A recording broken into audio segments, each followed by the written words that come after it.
Welcome back, everyone, to the Autonomy Summer School podcast, the show that's all about you because you are in autonomy. It is Friday, August 19th, 2022. I am your host and facilitator, Daniel. You can find me in the Discord and in the Circle app as Daniel from Wiscannabis. We only got a couple weeks left, or just about a month until season 8 starts up, and I'm going to be doing one more Summer School podcast. So reach out to me if you want to share, if you want to come on the show and network about things you're working with.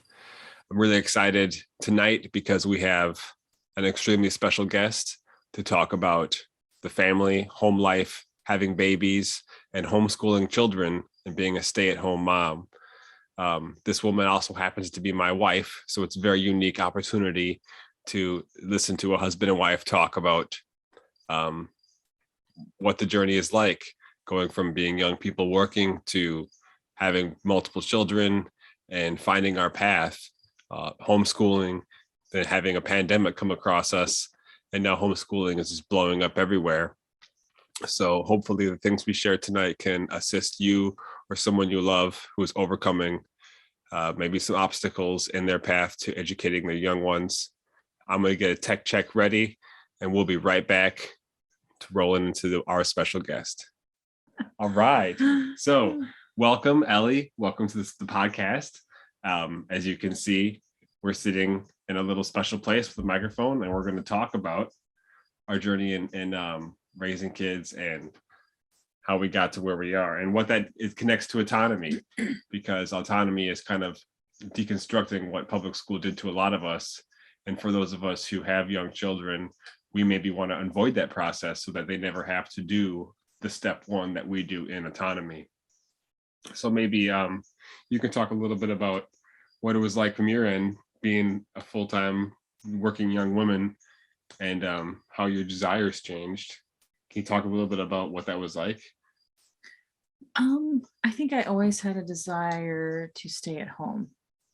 My mom did it at least up until school for us kids, and my aunts did it too.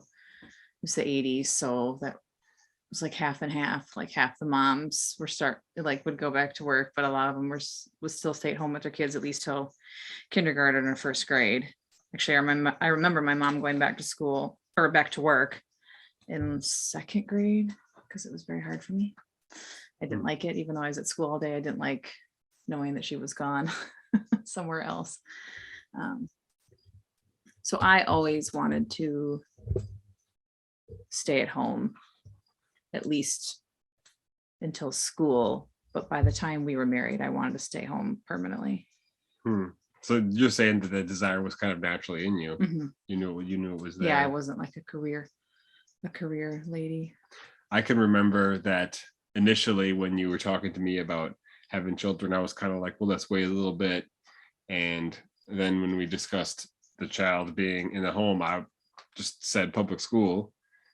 This probably would have been around 2005, 2006, maybe. Do you think that in that time frame? Yeah, I'm sure. I don't remember. But before we had Natalie? Before we had our first child in 2007. Yeah. Mm. I remember that journey for me because I think it was the summer of 2006 or 7. John Taylor Gatto was a guest on Jan Irvin's podcast, Gnostic Media, and in a 3-part series, I was introduced to John Taylor Gatto's work, and I brought that home, and we read, I think it was Dumbing Us Down. That was the first one I was familiar with, yeah. Yeah, and so by that time, our first child was born. I was really on board with it. Mm-hmm. Will you tell me a little bit, tell our listeners a little bit about your hindsight on public school and how you and I both had different experiences in public school. And when you looked at both of our experiences, you realized it didn't really matter. Why don't you talk about that a little bit?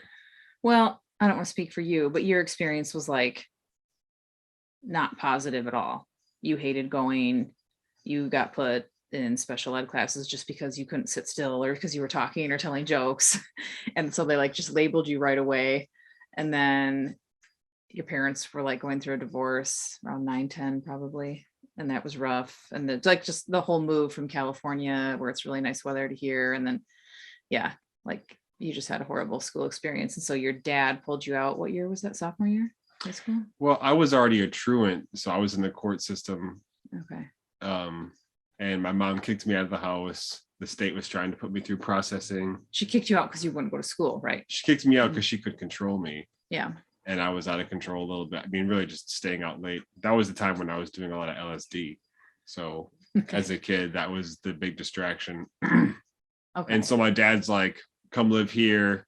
I'm not going to try to wrestle with you to go to school. He said, I'll just put you out, homeschool you. Mm-hmm. And that was the best thing that ever happened to me, you know? And I think I was 16 or 17, and I need to think better about it. Yeah. And so for me, I grew up in a very small town, popular, lots of friends, farming community, lots and lots of family. Everyone knew me. Everyone knew my older brother. So no one really messed with me, you know. The insurance policy. Yeah, he came through a few times. Just really different. I loved going to school for the social experience and because I was in sports. And so I liked it. You know, every day was friends and just, yeah, but I didn't learn anything. Like I just went and it was fun. And then all of a sudden I graduated and someone's like, oh, what are you gonna do? And I'm like, no one, I don't know. No one's ever asked me that. Why are you asking me that? I was just going to keep working because I had been saving money. I worked probably I was a sophomore. I don't know. But yeah, it was just really different for me.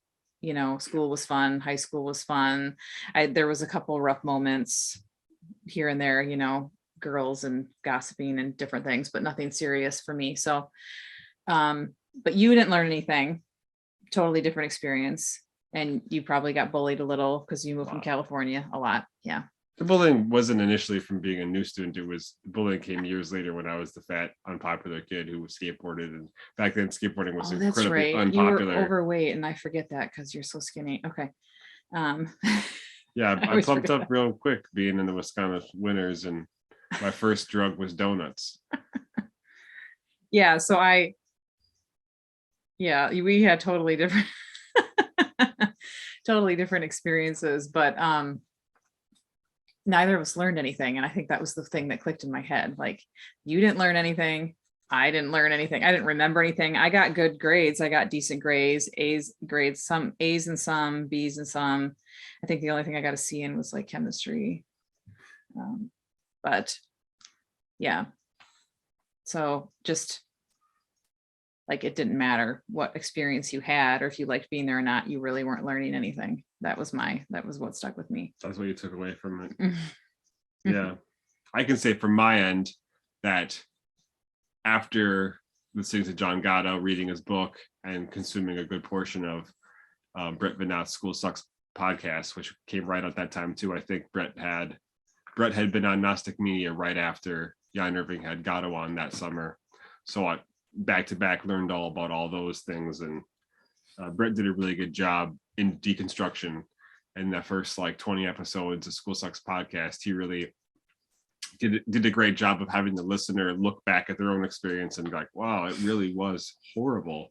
I would listen to the podcast, come home and talk about things with her, and that's kind of how we gained this vision. And so by the time 2007 came around, our first child was born, and so from the gate we were both committed. What did I write down? No daycare, no school. We were committed to not doing any of those things. And even when we counted the cost of daycare would have been nearly all of her income. So she was working as a CNA and I was working in food service at a university and pretty much making the same wage, pretty close to it. I would have never done daycare. Yeah. I wanted to be with my baby. Like I wanted to be with the baby. That's just very weird. Yeah. So let's maybe talk a little bit about these baby things and how when we first had babies come into our life, we ran into the invisible wall of the state as it flexes its arm through hospitals. A lot of people I know will say that they've had trouble with hospitals and birthing and birth plans and things of that nature. Why don't you walk us through a little bit of how, pregnant with your first child, you became aware of the need to have a birth plan and to express alternative decisions inside of this industry. Well, we had a birth plan. Did you discover that though? Because you might have done that. I don't know. Yeah, but we talked about it, and then I think you. Okay, we made a birth plan, but I feel like that's ignored. Like they kept ignoring it. No one actually read it.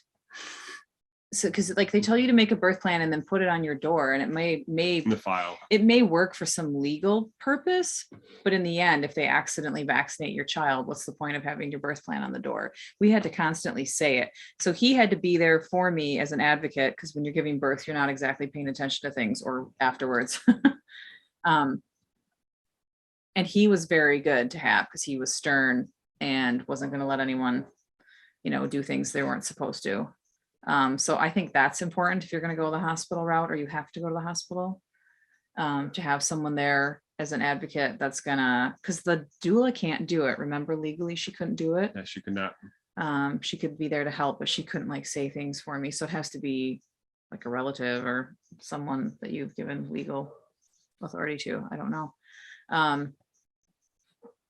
I think it was okay with Natalie. I mean, besides her screaming all the time, but with Josiah, we had a problem with that pediatric. I remember him yelling at you, and it was really disturbing to me because I had just given birth and he was yelling about, we wouldn't let him take Josiah's blood for those tests.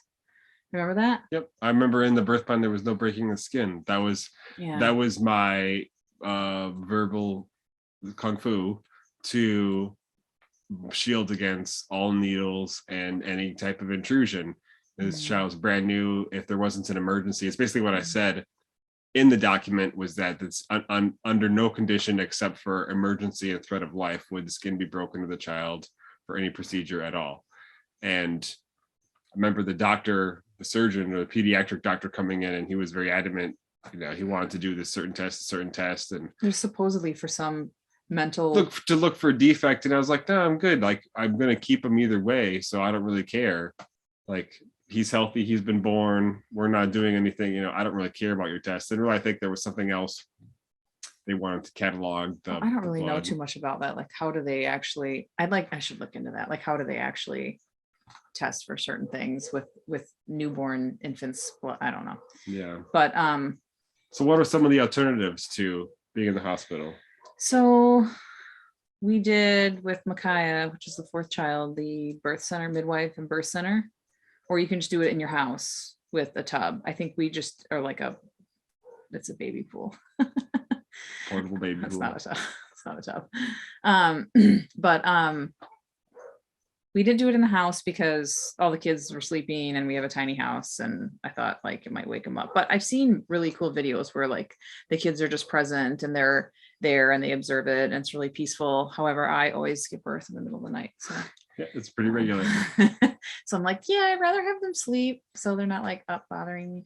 So we did it at the birthing center. We tried with James, our third child, but I got gestational diabetes. And then, as Daniel puts it, they fired me. Yep. So that was an experience. So at the last second, I got kicked back to the hospital. So that wasn't fun. I think that was when I never wanted to go back. I remember crying a lot. You weren't there with me because you had to come home and watch the other two. Yep. And then there was a woman screaming at night. And I think she might have just been giving birth, but I never screamed in birth. So it was really freaking me out. Like, I didn't know if she was living or dying or what. It was disturbing. So yeah, there was something else, but maybe it was just like they keep trying to come back and give them the vaccines, or they try to take them from you, which is like, no, they're staying in my room. Oh, that was when at this time, Wisconsin had made it a law where they had to have that poke test that we refused with Josiah. And so they had to have it. And so they take the baby, but I went back and watched to make sure he was safe. And he was in the, what do they call nursery that? where all the Yeah, is that babies like are? a nursery? Yeah. Okay. It's a nursery. So but there's like lab stuff back there. So it was the technician or something, and he could not get the blood from his toe because you're supposed to warm it up first, and he just wasn't doing that. And he got really mad and he took off his gloves and he threw him into the garbage can, and then he kicked him and he swore, and I was like, what? I pounded on the window. And then he saw me and like looked guilty and then just walked away. And then I had to go ask a nurse to get my baby. Because the baby was left in the room crying. And so, well, James was screaming because the guy yelled. or from him trying to poke him. Poke his foot. But yeah, so we had to come back 2 weeks later and get it done a different time. And then I just was like, I don't feel safe here. I don't want to come back. I just did not feel safe. So that's what had happened that time. And so with Micaiah, we just didn't go back, and it was the best one. Yeah, it was the most enjoyable birth. I had a doula and a midwife. You sat there and drank coffee. It was like super easy. Like got up early, really in the chill. morning. Yep. We just got up early in the morning and drove 27 minutes north to the birthing center. In mild distress, you were only mildly distressed, and got in the tub, talked to the midwife, birthed the baby. I went up to the store and got a couple things and came back, and we were here. I think back here by like 7:30 in the morning. All our other 3 kids had just woke up, and there's a 4th one coming in the door. I think we got home at 5 in the morning. Your mom was surprised. Yeah, it went really easy. Oh, when you're you go back natural, already. when you let the body kind of do its thing, it goes natural. Well, it was my 4th one. That does make a difference. Not to give any false hope out there for people.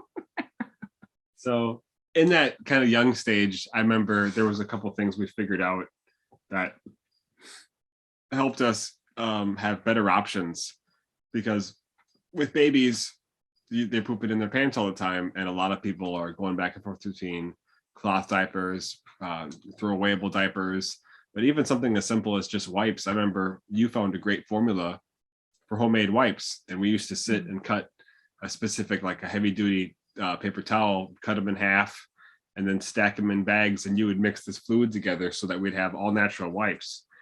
And that was super awesome. And not to mention making our own baby formula, which became a thing recently with the formula shortage. And I remember getting that very specific goat's milk. What led to you, pursuing? I mean, you got these babies at home. Your husband's a crazy conspiracy theorist, but you on your own did this. I didn't come to you. How did you find out about making your homemade wipes? And well, I breastfed, but for some reason that we know now, I always had low milk supply. So by the end of the day, I didn't really have enough, and they would be hungry. This is kind of a common thing that happened with all of them. And Natalie was the one probably that would have supplemented formula, and I just didn't like giving it to her. And then for a while we tried like the milk share thing where I got other ladies' breast milk. Yep. And that's a really big blessing, but you still don't always know who you're getting it from or what they're eating or if they're on meds. And if they say they're not, that's great. But sometimes I think with one of them, they'd get really bad gas after they'd have someone else's breast milk. And I just was like a little worried about it. So I found the goat's milk formula recipe on, what's that, you remember? Price? Sears, Dr. Sears. Was it Sears or Price? Weston? It might be both. But what's the first one? On, what's the Sears one? It's the old Dr. Sears. Like there was, maybe it was just copy. I don't remember. I have to look. I'm thinking of Weston Price, but I could be wrong. Well, I think it's in Sally Fallon's book too, which is Weston Price. Oh, okay. Yeah, she's got one in there too. I have mom brain at the end of the day, so I'm sorry. That's fine. We're doing it live. That's what autonomy is. Okay. I'm really happy you're doing this. So the wipes and other things, wellnessmama.com. If anything natural, anything you want to do natural for your kids, that website has been a lifesaver for me. That lady does a lot of research, and she's got articles, and she does podcasts, and it's been huge help for us.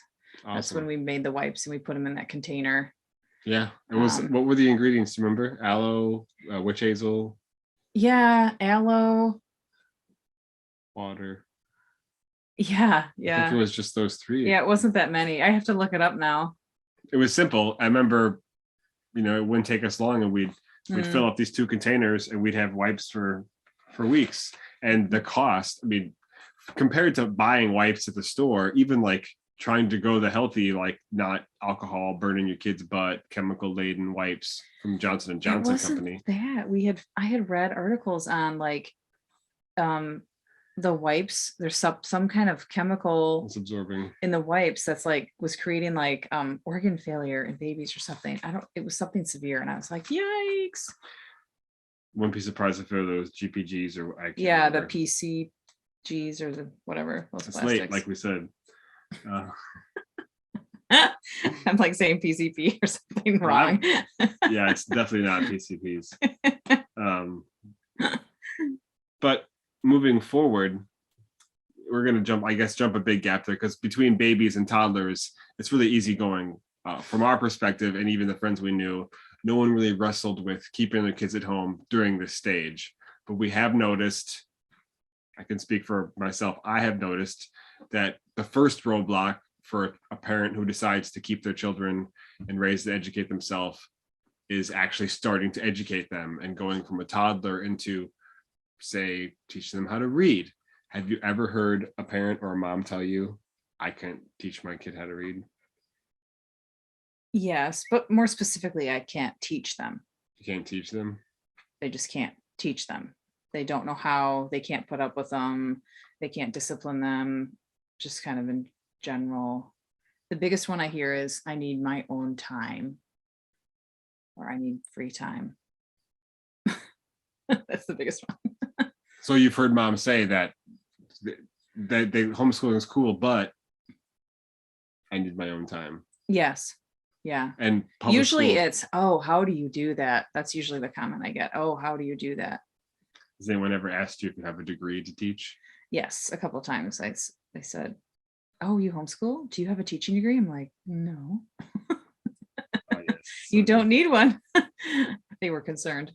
So if you met a parent who was trying to do this and she's just entering into teaching the grammar phase, she's trying to help her child learn the alphabet and read, and she's having a difficult time, maybe let's say it's a boy, what type of encouraging words would you have, or maybe things to point to for a parent in that situation?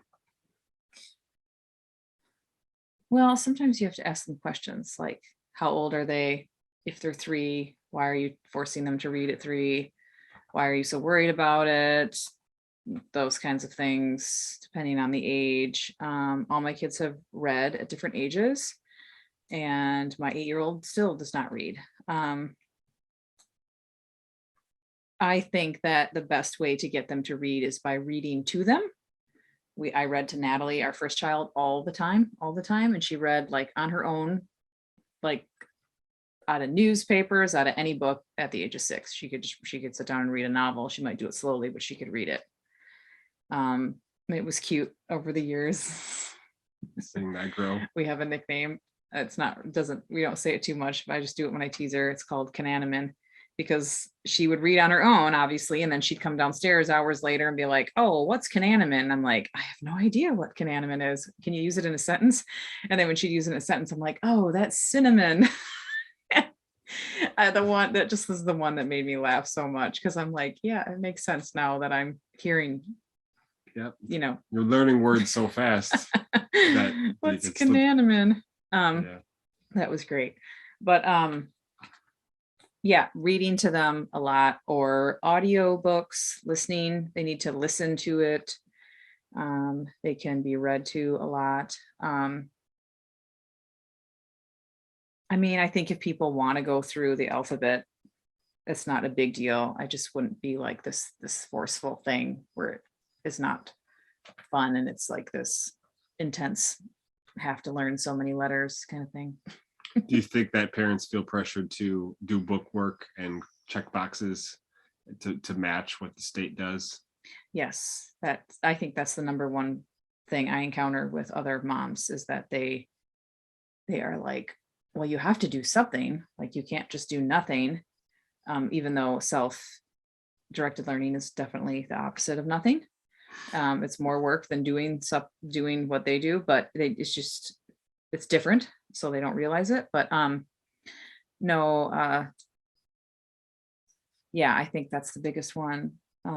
Your sister specifically, I remember that too, like she wanted them to check all the boxes, and then after a while I remember her going, oh, we just had to back off it for a while, because it drives the kids nuts. They just get like crazy having to check off all these boxes and do all this stuff, and they're really not learning anything. I think that's the problem, is they're not learning anything. Does it feel like it accomplishes some benefit to the parents, but the benefit doesn't pass on to the child? It's for the parents. Yeah, it's for our brain, because most of us have been public schooled or private schooled or some kind of schooled. even the one lady I know who was homeschooled just started unschooling recently, Wow. but because, it was in her head, like, we've got to check off stuff and make sure it's done. And she's like, you know what? They're not learning anything and they're just fighting me the whole way. And like the house becomes a hostile environment instead of peace. It becomes aggravation and frustration. So, Hmm. There's a lot of things that I've also seen kind of act in that way of a hook, the hook of crossing off checklists, doing a lot of book work. Another thing, again, speaking from my perspective, everyone can choose their own path, but I have seen that team sports is also a big lure for young children to leave the home. And team sports can be a lot of fun, and a lot of good things can happen in team sports, but I don't encourage parents to pursue that. I actually encourage parents to get their kids involved in helix sports, which is a sport, as John Taylor Gatto defines, where the person is pursuing an activity versus themselves. Think of skiing, horse riding, hiking, backpacking, skateboarding, any type of where it's a person versus themselves. But we were talking about this, and I'm trying to remember, how we could bring it around with keeping it sensitive. But it seems that as kids cross over from maybe 12 and 10 up into 15, 17, through some weird force, children really have this pull to be on team sport. And often the only way in to do that is to put them into school somewhere. Do you see this and then going around you? yeah, but in Wisconsin, you can join the public school sports if you're homeschooled. Really? Yes. Hmm. Yeah. And yeah, I know kids that do it here. So, but still, it's probably very time consuming. What do you think of that pull of team sports? If you get into it further and further, families are driving around Saturday, Sunday. If you got 4 children, one's playing volleyball, one playing soccer, one playing baseball, do you think that type of model builds the family tighter together or tears the family apart? Yeah, I think it's not for us. I don't want to sound too judgy about it, but I always kind of think of sports as something that kind of seems benign, but isn't, because it does do that. It separates everyone, and instead of being a unit, it's kind of, not. But at the same time, my own nephew, who's very, very, very talented at soccer, is in this kind of stuff. Now he's very, very, very good at it. And I feel like if it's a thing, being as a self-directed parent, if it's a thing they're very, very good at and they really, really enjoy it, then why not? But They may have turned does it it into need to be a thing where everyone's doing it just to participate, or can it just be a thing that we focus on? Yeah. Well, it's skill. easier when it's just 1 or 2 children. I think Yeah, that's true. That's true for them. Because I've known some friends who just have 1 or 2 children in sports, and it's really easy to maintain, and others who've told me candidly that their summers are a nightmare because between Friday and Sunday they've got 2 to 3 sporting events. Well, and they're different now. They may have to Like travel. when I was in sports, it was just through the school system, but now they do those off-season ones that you have to pay for, and the kids feel like they have to join because then they're missing out. The whole team's in it, and so like it's all year round, and it's a lot of traveling. And cool. I don't want to linger on it too long. I just wanted to kind of briefly mention my point of view, but I will back it up by referencing John Gatto's words on it. And he pointed out that before 1900 and maybe 20 even, that boys played with balls, that grown men did not. Grown men were active in things like durable trades. They were producing, they were in the field, they were inventing, they were working the farm. They didn't have time in the real world. And one might even come to note about the connection of, I believe it was H.G. Wells, but it could have been one of the other Wells, but someone who was related to Tavistock made a statement somewhere. I'll have to fact check it, about building stadiums and distancing them long enough to deal with the tribalism that arises in the heart of man. So one guy can go purple, one guy can go green and gold, one guy can go black and yellow, and everybody can get on their team and root and pump for their tribe. And it can be a huge distraction away from tangible things. Getting off that, moving into the very trying times of having your child transition out of grammar, they're into some logic, they're really starting to express some rhetoric in their own life. Here comes teenage years. What type of changes should parents expect when their young children grow and start hitting teenage years? Well, we just started experiencing this kind of in the last year or two. It's been rough for me because I really enjoyed the whole little, oh, the cat's back there, she scared me. The whole, when they're toddlers and they're kids, they're just so full of wonder and everything's just so easy. It's like, I mean, I always laughed when people said they were getting curriculum for their 4-year-olds, and like, I just take them out in nature and show them things, and they learn everything that you show them because they're so full of wonder and joy, you know, at the world they live in. So when they get a little older and they are young adults, as we like to call them. Yes. Yes. They have different, you know, they've got a lot of hormone stuff going on, obviously, and then brain stuff and growing stuff. And so you have to kind of be sensitive. And then you also kind of have to try to figure out what their needs are, and their needs change because now they need a lot of social interaction. It doesn't have to be kids their own age. It can be adults and whatever. But they kind of need that. They thrive off that. It makes them, they need a purpose, right? Purpose. They need to feel like they have a purpose, because if they don't, they kind of will wander around the house being like, oh, I don't feel right today. Well, they haven't done anything with themselves for that day. So, and you have to help them work out their emotions and their feelings. And at the same time, you're trying to figure out what's going on with them. So sometimes that's very complicated, but yeah, it's true. They need a purpose, whether it's just like a job, or like Natalie likes to write books, or, you know, start writing books. Yeah, start writing multiple books. Yeah, she's got lots of ideas. But they also, I feel like they need respect from their parents. They're starting to get a little older. They, as my kids do, they kind of like follow you around a lot, wanting to just talk with you a lot, have conversations with you, adult conversations. It's really kind of funny, but yeah, they change a lot versus from just the little guys. Yeah, there's a lot of transition there. So you would say that when parents start to see that coming, really look for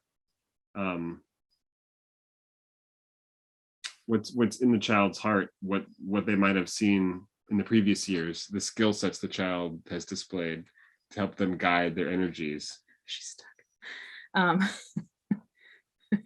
Look at Katie. Our cat is so funny. It's like she knows the computer screen's open, so she doesn't want to bother it.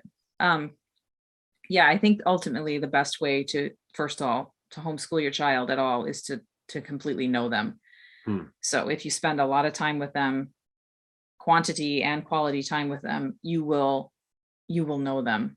You will know what they're good at, what they're bad at, their interests, just their heart, you know, the very soul of them. You'll know them very well. And that's the best way to homeschool them in any capacity, whatever you choose to do with homeschooling, because then you can address their needs, because all kids are kind of different. I have to do different things with all of my kids.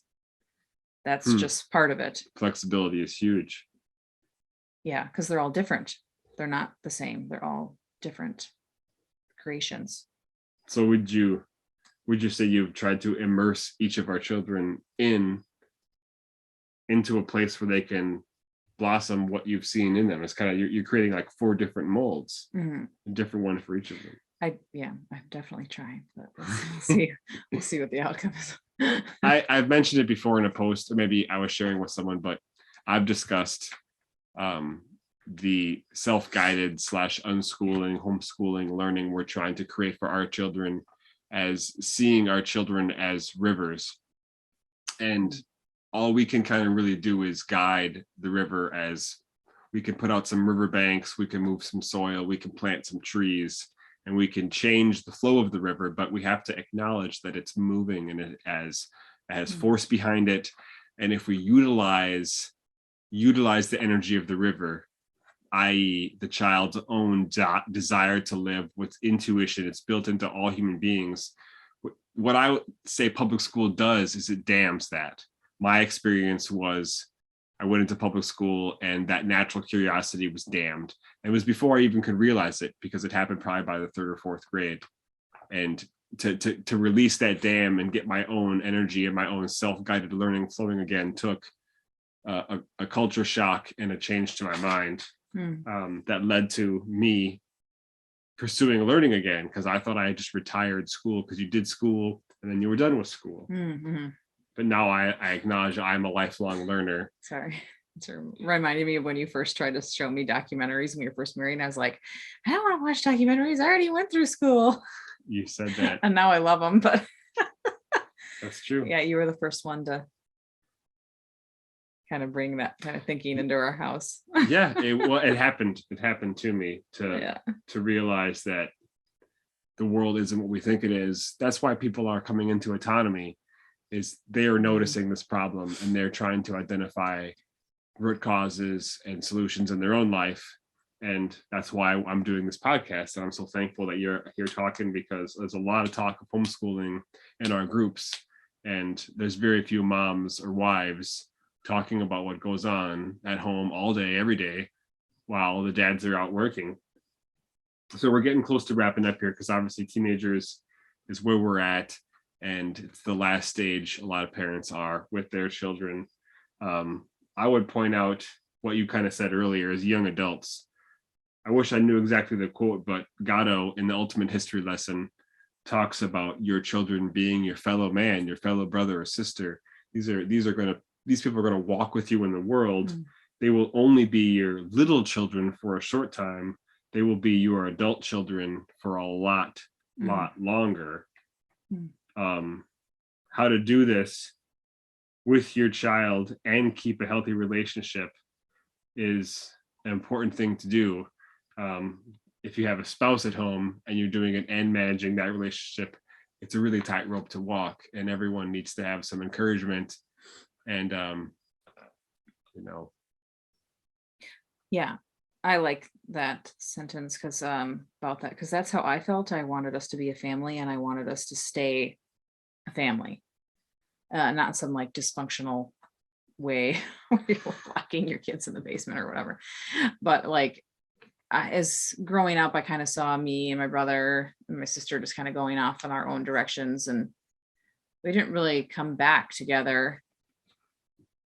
Well, probably around the time my mom got sick and then passed. But I don't want that for my family. Obviously, they're going to go do their own things, right? But I still want our family to be close and kind of like a unit, not some dispersed divided organism. Yeah, where like you don't really talk or you don't really see them. And the last thing I had on here was to show some of the books that we've read that have impacted us and given us some encouragement on the journey. So you've got a stack over there. Okay. You can start wherever. I'm not sure if well, this is the classic John Holt one, which I read through How to Learn a while ago. This is kind of what unschoolers like use his name, but I don't think he coined the phrase unschooling, but I'm not sure. Now his publications predate Gatto. Yeah. So I read this a long time ago. I don't remember a lot about it, but this is probably a good one. And I still have it here, so I'd have to go through it again. But I think that's what made me curious. I just read a lot of stuff. There's a lot of unschooled ones that I don't have because I just got from the library and then I would return. But I just wanted to take from this book and this book and this book and what worked for me and our family and put it together. Because that's what people need to do. If they just read a lot and then pick, what's going to work for them, then they can come up with a plan in their head. You got that Slim Gato at the bottom. I think This one was good. I remember reading this one. Well, that was The Right Side of Normal. That was probably when you were working through grammar with Josiah, wasn't it? Because when you noticed it's just the like big difference in our what's children. normal for kids. I have So Natalie read at 6. Well, we'll go back to that when you came through to the Bright Side of Normal. Just the Right Side of Normal. And the author's name. Oh, sorry. Cindy Gaddis. Cindy Gaddis.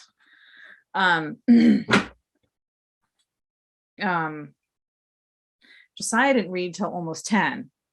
James was 8. Micaiah's 8, and he doesn't read. He's more when your kid, like if you have kids, look into right brain, left brain. It really affects the way they read and the way they learn things. I've noticed with my very right brain kids, they're very well, this isn't true. James is good as numbers too, but they're very much good at numbers and the letters and the reading, not so much at first. It just doesn't click into place until a little later. And if you push the boys, they will become dyslexic.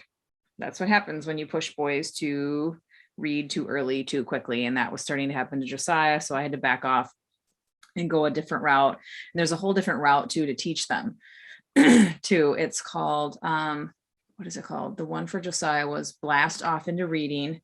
And then Micaiah's is I Can Fly into Reading, but it's, they send you a book and then you can do these little games online. But the way right brain boys who are, if you think they're going to be dyslexic at all, learn is through memorization of the words. And I don't like using memorization, but this is different because they actually do memorize them fairly easy. It's not like other kinds of memorization. Anyways, phonics does not work for them because they do not get the fact that some words are phonics and some words aren't. So, and I think it's been argued, like my brother has said that the phonics isn't the best way to teach kids anyway. So I have heard other people say that, but phonics worked fine for Natalie and James. They just understood the differences and some people won't. You didn't show that one. What do you want me to do, the John Gatto one? Yeah, you can just show it because that's This early is on. Dumbing Us Down. Dumbing Us Down. Yeah, really thin, right? Yeah, super this thin. one is. You can read that in 2 days. This one's all marked up. Oh my cool. goodness. Yeah. Yeah, I'm gonna look for a quote while you. This is The Well-Trained Mind, which I have to admit I've gone through, but not cover to cover. This is Jesse Wise, Susan Wise Bauer. I am more interested in, there's Well-Trained Mind books or a website. I don't want to call it curriculum because they might have a curriculum. I don't use curriculum though like that, but they have really good multiplication math books and it's a whole big book. And then like they teach you all these games. So basically my kids are learning multiplication just through playing games with me or dominoes or rolling dice and doing different things. And they also have it for division. And I love those because I like teaching my kids that way. Hi. Oh, there she comes. Yeah, she's famous. Sophia's Tale. Yeah, maybe we should turn around. Oh, I scared her. Do you remember reading this Well-Trained Mind? I thought you did more. I don't think I did actually at all. Oh, okay. I remember you talking to me a lot about it. Okay. Well, it's helpful because it does give you a lot of other examples and references. Okay. Yeah, maybe do that one last because I want to segue into that one. That one? So bring up this one? Sure. Yeah, that's great. But the Wild and Free and that one together are awesome. This one is great. Closer The Amazing Dr. Ransom's Bestiary of Adorable Fallacy. Is that what it's called? I was reading it too fast. That is logic and reasoning, and it's using weird creatures and animals in stories to teach your kids logic and reason. And my kids love it. Like I've gone through it twice and they ask me for stories all the time. They just love it. Nope, you're not on that. Nope. Fallacy vision. Yeah, cool stuff. I remember really digging the art in here. Yeah. They use characters. And that's all. Then they get an activity. We love that one. There's lots of Well-Trained Mind. Tony would dig this. Well-Trained Press. Is it Well Trained Mind Press? They have logic and reasoning ones too. That might have been on there. I'm not sure. Is your thing okay? Hope so. Another great one, if you are Christian and homeschooling, Sally Clarkson. She's got lots of books. This is just one of them.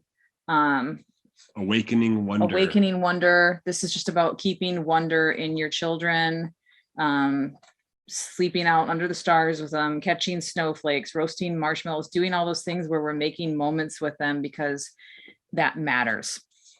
That matters as a parent. You're creating a relationship and a person, that has a heart and soul. And so it matters taking time into them.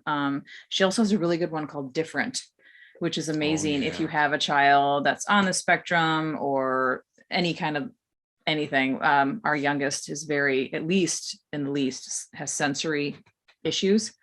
And it was just really amazing. It was amazing and eye-opening. Reading that one, it gives you a lot of compassion and mercy and understanding for parents of autistic children. Well, and the children themselves, because it's so easy to get frustrated when they won't put on a shirt because it itches to them and they act like someone's stabbing them when nothing's wrong. It's just an itchy shirt. So it's helpful for parents. Yeah, Call the Wild.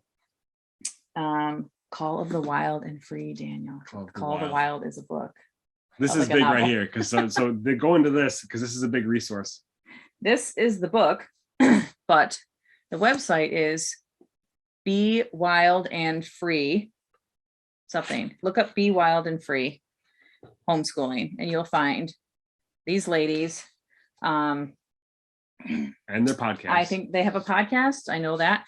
They have other books out. They have a whole kind of culture. I like their podcast so much because they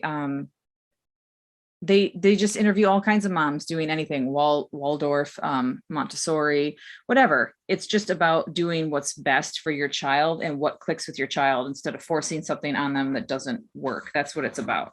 But they're just great. They're great ladies. They even have conferences now, a couple of places. The last one I read was Tennessee, but they do it. Before you throw out last book, I'm going to read a quote from Godel. This is from Dumbing Us Down, page 60. For 150 years, institutional education has seen fit to offer as its main purpose the preparation for economic success. A good education equals a good job, equals good money, equals good things, because the object of this all is things, consumerist mentality. This has become the universal national banner hoisted by Harvard as well as high school. So as opposed to education for all that stuff, what if it's more community-based? What if it's more about finding your skill set and bringing your offer either to the world or to the local marketplace in something like a durable trade? Oops, sorry, I can't pick it up.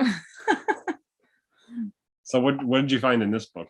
I can't even remember how I got this book. I think it's from that farming family in Minnesota that sends out those letters, and they're kind of like starting a, what do you call it, homestead or something? Homestead. Okay, yeah, durable trades. This is great because this is kind of like the unrevolution.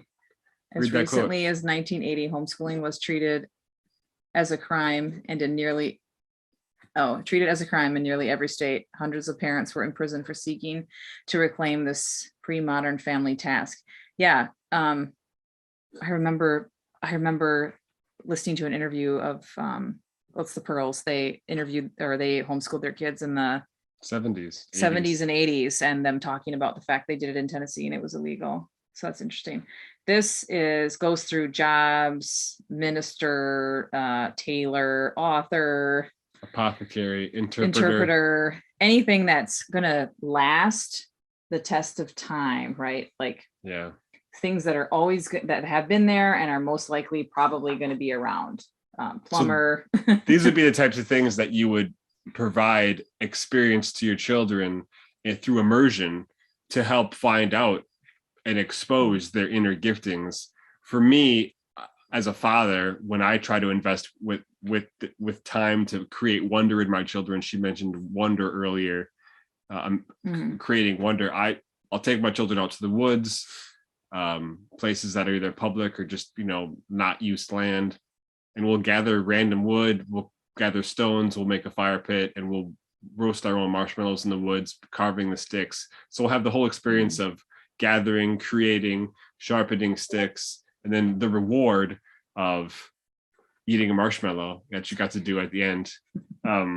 That's great. So and this is, I like it's family-centered economies that have stood the test of time. So he also gives you like percentages, like this says farmer. So family centeredness is 100%, income 80%. Like it's got like these things are also centered around the family. So maybe like you're gone all day at work, right? You always say you wish you could be with your sons more. So that's kind of a thing too. Yeah. Like these are maybe things you could just take your sons along with you. Like we know a man who runs his own construction company. Well, it's not a construction company, but he what does he does? Flip houses, that kind of thing. But he does do construction stuff. And like they homeschool their oldest son, and they can just take him with, and he can learn everything that dad's doing. And it's really cool. And it's kind of unique for our culture because it's not really something that happens a lot. I'm going to try to share a link here because someone's trying to get into the meeting and for some reason it's not working. Go ahead and say anything fancy you feel like. Anything fancy you feel like. I just feel bad that someone actually is. This one too. And Sally Clarkson talks a lot about that too, like starting family businesses, selling eggs, or like I think all of her kids like write books now or do podcasts because that's kind of what her and her husband did. But I just think that's really cool. And we kind of encourage our kids to do that too. Like, what can they do? Natalie likes to write books and read a lot, and they like to make their videos now. And you're teaching them how to video edit it, their movies. Yes. That they make. That's one of the things I've started doing as a homeschooling dad is to get involved in their rhetoric years and try to give them some digital skills. And maybe that'll be something I can bring to the marketplace too, to help other kids express. Josiah likes designing games, his own games, and, just encouraging them to do stuff even when they're young so they can get out there and do things if they want. Natalie was selling her little books at the farmer's market. We didn't even have a space. We were just sitting down there, and she'd bring her box and she'd go with you and she'd sell them for $1 or 50 cents. All of her, they were like coloring books. Because she draws really, really well. And kids bought them. She'd sell out every week. She was really excited about that. At first I was like, oh no, our feelings are going to get hurt. But then it produced so much encouragement in her. She felt empowered that she could do something, so that was really cool. There was a quote you had on your phone. I think that's what I wanted to wrap it up with. Looks like I'm just having some tech wall over here. I'll just avoid that for now. It's from Wild, Be Wild and Free. They had put out a kind of like an email when they had one of their conferences in Franklin, Tennessee. And are you sure you don't want to read it because you read things better than me? If you want me to. I like I like hearing your voice. Okay, I'll read it. My throat's kind of dry. It's hot out here. We need a resurgence of refuge builders, a reclamation of homemakers and wonder chasers. We need a revival of beauty seekers and hope bearers, a renaissance of grace givers and wounded healers. We need motherhood. Motherhood fights the good fight for our children's futures. Motherhood rejoices over their every good and perfect gift. Motherhood holds space for the challenges they face and restores what's been lost within the hope-weary walls of our homes. Motherhood protects the sacred sense of wonder of childhood. So rise up, mothers. Rise up like warm spring breeze after winter's cold repose. Rise up like the morning sun. Each and every day it appears. Growing, grieving, healing, broken, still we rise. And I think that goes for fathers too. There's dads that homeschool or at least participate in it because you participate in it. But whatever the situation, I know there's lots of dads out there that are really part of that too. So I would just say a big old hearty right on to that statement, because that rising up for the sake of our children isn't just for our families and our communities. It's our investment in the future. It's our investment for liberty, for our children's liberty, for the liberty of this country, and for communities within this country in the future. So the things we've been discussing tonight, the books, and what it means to keep your children out of these institutions and to find your own path, like we said, whether it's through unschooling, free schooling, Montessori, Waldorf, all those different ways. There is a host of things at your fingertips on the internet. And I think, like you said, parents or mothers who feel like they can't do it, they've been lied to. They've been lied to by their own schooling and by society. Moms out there can do this. Single moms do this. I think John Gatto had brought up many references of single moms homeschooling and their children outperforming on SATs and reaching a lot of heights. So I guess that's kind of like the crescendo of what we wanted to share tonight. And we hope that that's an encouragement for moms out there and fathers out there, for parents with young ones, no children. These things can be bent and made to fit your situation.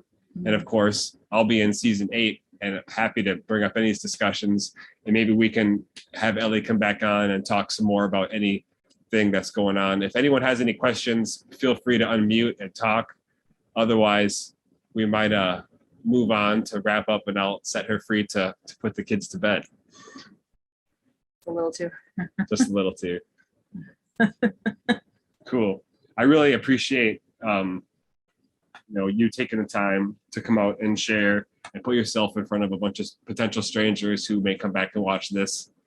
But we know with Autonomy, it's going to be awesome people seeking answers for their problems. We crossed off everything I had shared, so I'm gonna. Do you want to show your memes? Did you have memes? I didn't have any memes off the second. Oh, okay. I'm just gonna set it up for post recording. Okay, I'm gonna. All